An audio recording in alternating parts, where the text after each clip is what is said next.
आज लाइव सुन रहे हैं, उन सबको भी मैं एक बात थोड़ी सी अलग हटकर कहना चाहता हूँ।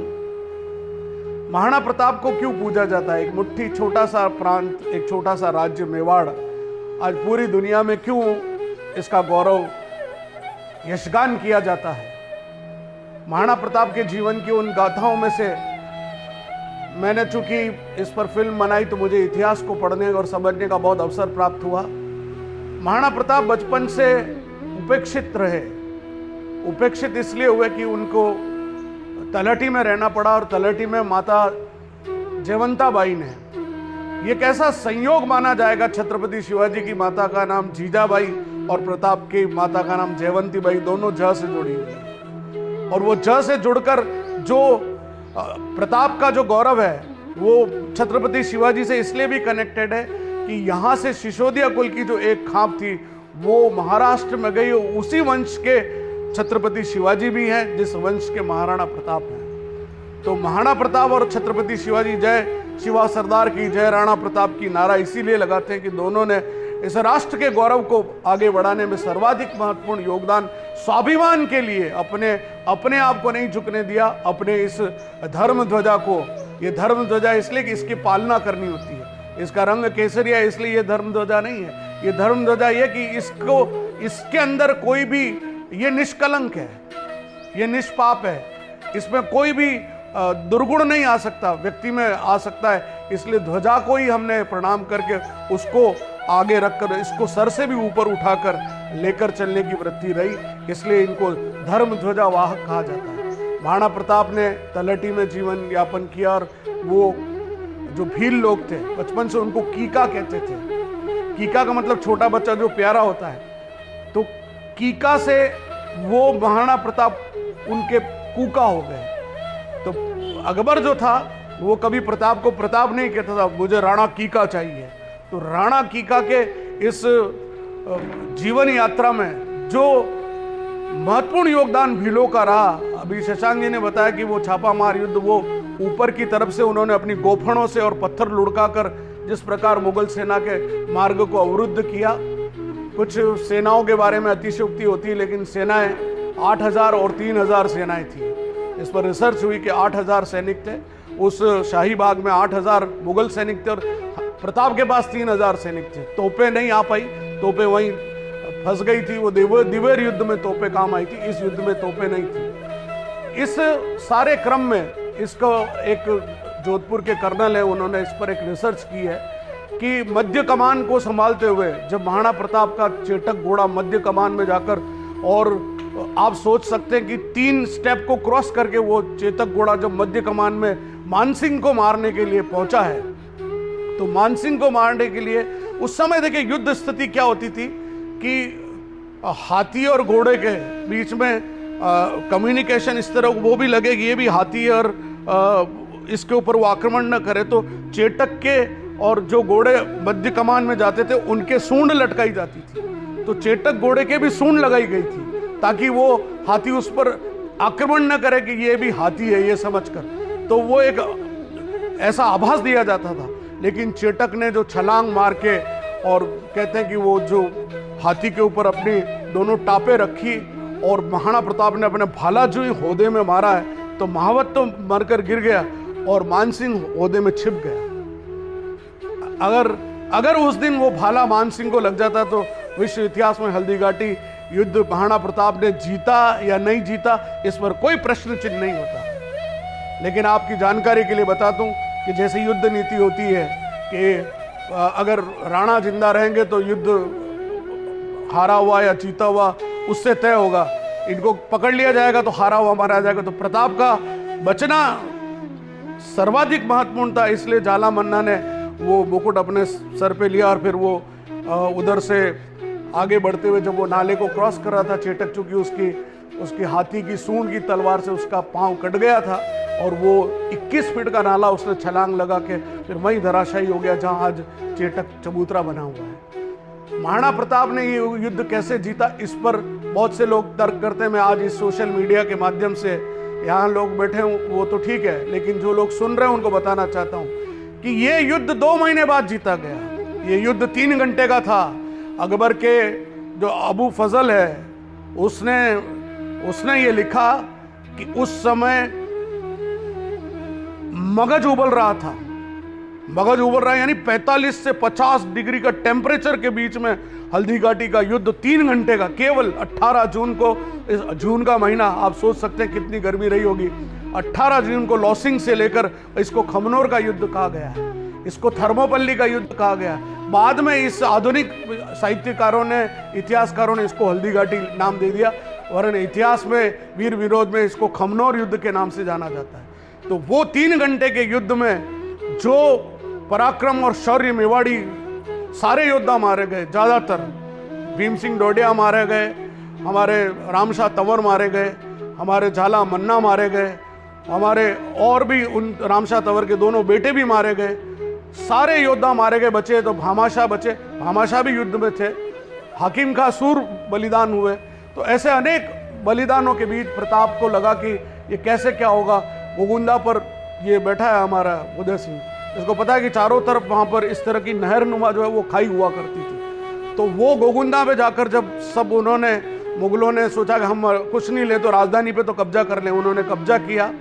जब इन्होंने कब्जा कर लिया तो प्रताप ने इस पूरी इस तरफ की खाई को उन्होंने रसद के सारे रास्ते बंद कर दिए कि इधर से जो भी आएगा वो सब हम लूट लेंगे। अभी मैं आप एक बहुत इंटरेस्टिंग बात बताना चाहता हूँ कि आज जो अपन पानरवा की तरफ जाते हैं, देवेंद्र भी सुने इस बात को, पानरवा की तरफ आज भी माउंट आबू जाते वक्त वह आदिवासी लूटते हैं और कूटते हैं। तो ये लूटने और कूटने का जो क्रम है, ये महाराणा प्रताप ने उनको कहा था कि इधर से जो भी गुजरात से रसद लेके आए और इधर से जो भी रसद लेके जाए उनको तुमको कूटना है और वो सब सामान लूटना है। तो वो लूटने कूटने की परंपरा प्रताप ने डाली, तो वो आज अभी भी तक जारी है। वो तो वो जब भी कोई मिल जाता है तो उसको लूट लेते और कूट भी देते। वो ये कहते हैं लूटेंगे नहीं हम, पहले तेरे को कूटेंगे और फिर तेरा सामान लेंगे। तो वो परंपरा प्रताप ने बोली कि तुमको ये काम करना है। तो वो इसलिए थी कि वो मुगलों तक, मुगल सेना तक, वो जो सेनापति वहाँ था, जो सूबेदार था, उस तक वो सामान नहीं पहुँचे। ये स्थिति हो गई कि वहाँ पर आम के पेड़ बहुत है गोगुंदा में, आज भी हैं। वो कच्ची केरियां तोड़कर उन्होंने खाई, रसद आ नहीं रही थी। अंत में वो भी खत्म हो गया तो क्या करे, उन्होंने अपने घोड़े मारे और घोड़े मार कर खाए। उसके बाद मान सिंह को पता चला कि अब स्थिति यहाँ पर रहने लायक नहीं है, तो वो गोगुंदा उनको सितंबर के महीने में गोगुंदा छोड़ना पड़ा। तो जो जून में हल्दी घाटी का युद्ध शुरू हुआ था, वो महाराणा प्रताप ने सितंबर में, जब मुगल सेना यहां से चली गई, वो जीता। इसलिए ये प्रमाण मैं आज आपको दे रहा हूं कि हल्दी घाटी युद्ध किस तरह जीता गया। वो 3 घंटे का युद्ध नहीं था, वो 3 महीने का युद्ध था। 21 सितंबर को वो सेना यहां से लौट गई और वो जब मान सिंह अकबर के पास पहुंचता है और वो एक हाथी लेकर जाता है जिसका नाम था राम सिंह, तो वो राम प्रताप, तो उसको उन्होंने जब वहाँ दिया तो उसका नाम पीर प्रताप कर दिया अकबर ने उसका नाम, और कहा कि जीतने गए थे प्रताप को और हाथी जीत कर लाए हो।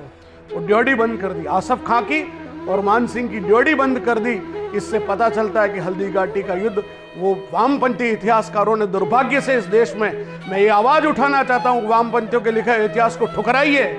इतिहास की पहली किताब यदि कोई इस भारतवर्ष में है तो वो रामायण है। इतिहास की दूसरी कोई किताब है तो वो महाभारत है। ये पढ़ाइए।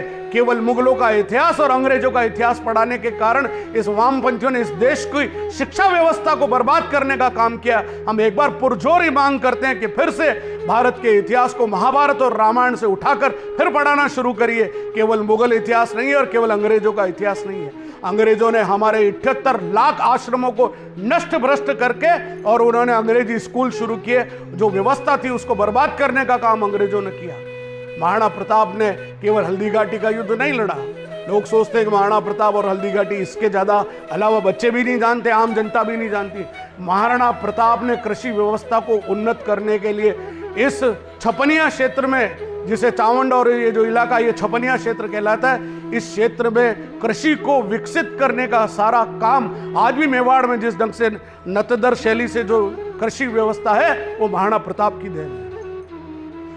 राजकुल में जो राज्याभिषेक पद्धति का विकास किया वो महाराणा प्रताप ने किया।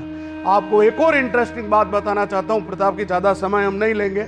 महाराणा प्रताप के इस फिल्म के निर्माण के दौरान हम उदय सिंह जी की छतरी पे गए। मुझे दुख होता है, इतने सारे संगठन आज महाराणा प्रताप जयंती मना रहे हैं, उनको जानकारी कुछ है नहीं। उदय सिंह की छतरी पर घास उगी हुई थी और इतनी गंदगी, गाय भैंसे और कुत्ते बैठे हुए।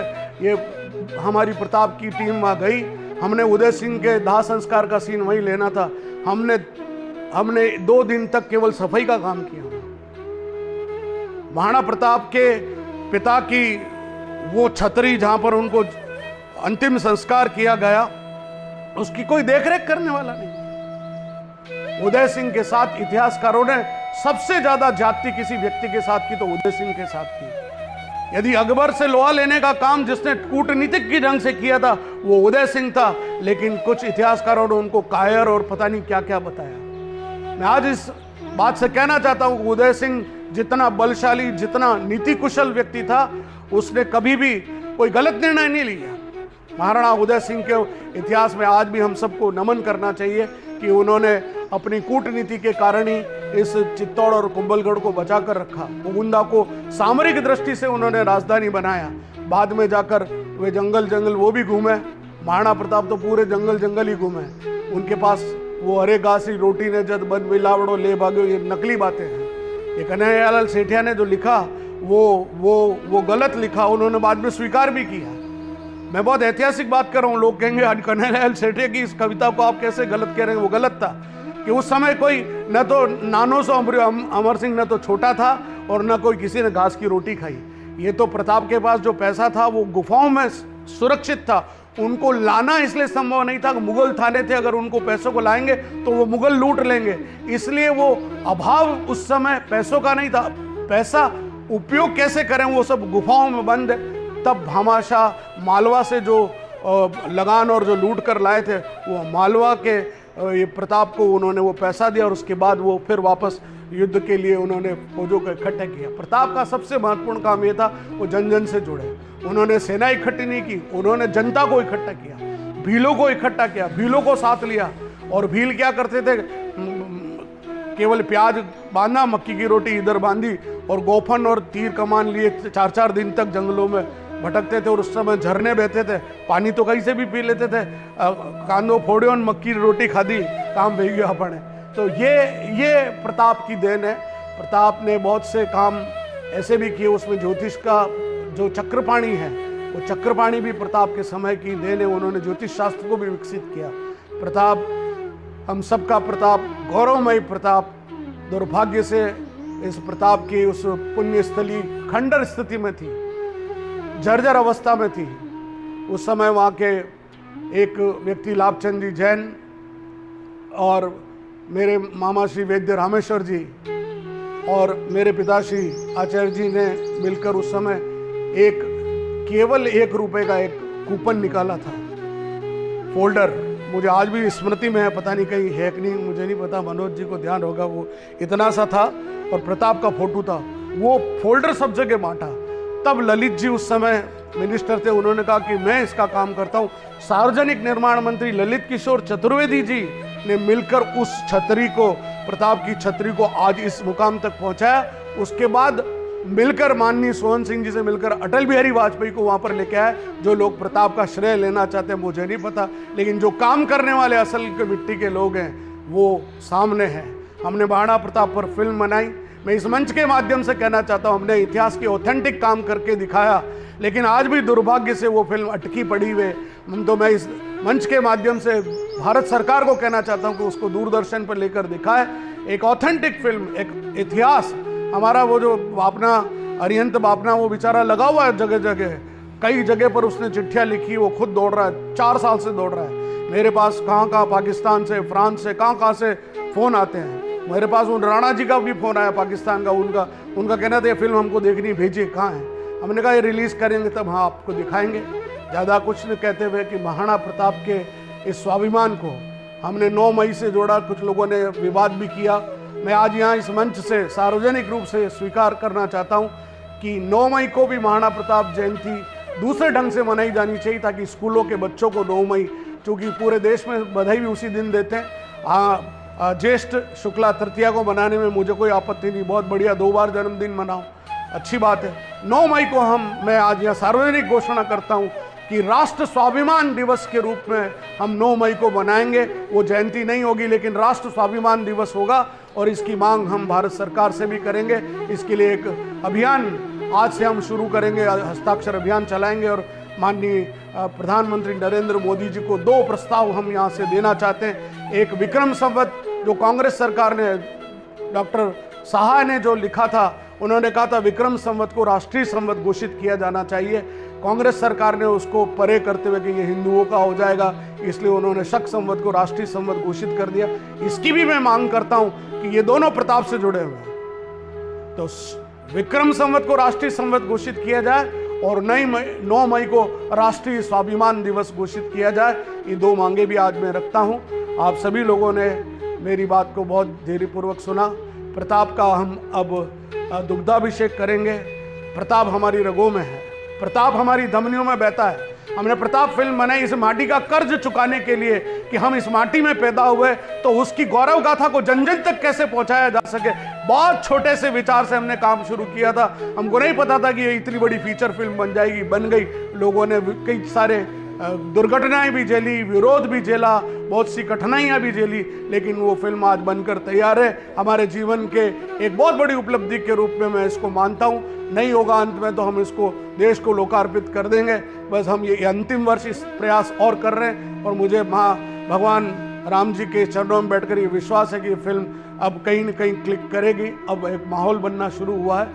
एक बार पुनः आप सभी को 481वीं जयंती महाराणा प्रताप की, 481, ये समकालीन थे तुलसीदास के समय के।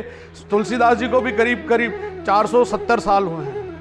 तो कितने वो एरा, वो पीरियड ऐसा रहा होगा जिस समय दोनों के, एक तरफ महाराणा प्रताप और एक तरफ भगवान राम के प्रताप को और भी गौरवान्वित करने वाले तुलसीदास भी उस समय थे, मीरा भी उस समय थी। मीरा का कार्यकाल भी उसके कुछ 50-60 उससे पहले के ईयर्स में जब उनका मिलन हुआ होगा, पता नहीं कैसी कैसी स्थिति बनी होगी। ज़्यादा कुछ न कहते हुए हम महाराणा प्रताप के इस भाले के इस स्वरूप को, ये भी एक काल्पनिक चित्र, जो महाराणा प्रताप कैसे थे, तो उसको उस चित्रकार ने जिस ढंग से बनाया, आज वो स्वरूप पूरी दुनिया में स्थापित हो गया। और उसका जो ओरिजिनल पेंटिंग है, मैं नाम भूल रहा हूँ उनका, बहुत मुझे गुजरात में वो पेंटिंग की फ़ोटो भी मिली और किताब, जिसने ये राजा रवि वर्मा, जो ये राजा रवि वर्मा की उस कल्पना का साकार स्वरूप है महाराणा प्रताप का। क्योंकि उस समय प्रताप के कोई, तो वो कैसे थे कि वो इतने थोड़े कद के छोटे थे, थोड़े मोटे थे और ऐसे दिखते थे, मूछें रोबीली थी। तो ये राजा रवि वर्मा ने उस चित्र को बनाया, और वो चित्र आज इतिहास में अमर हो गया।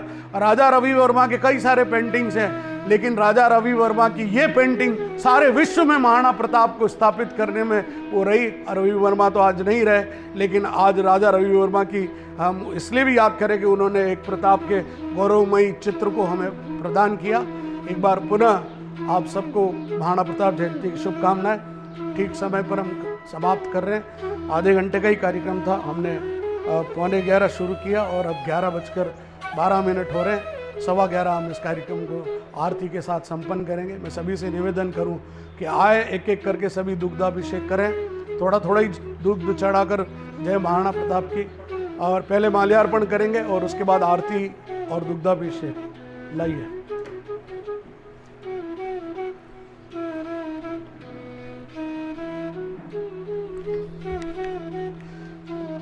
महाराणा प्रताप की ये प्रतिमा भी हमारी बहुत महत्वपूर्ण है। हमने आलोक संस्थान में इस प्रतिमा को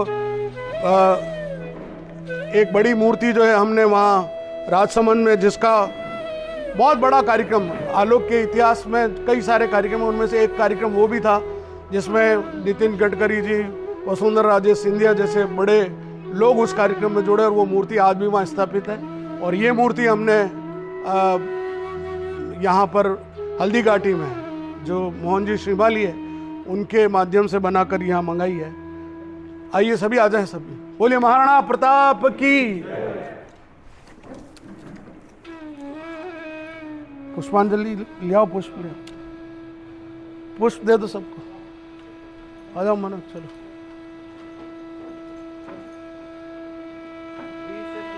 हाँ सब यहाँ आ जाए, सभी आ जाए।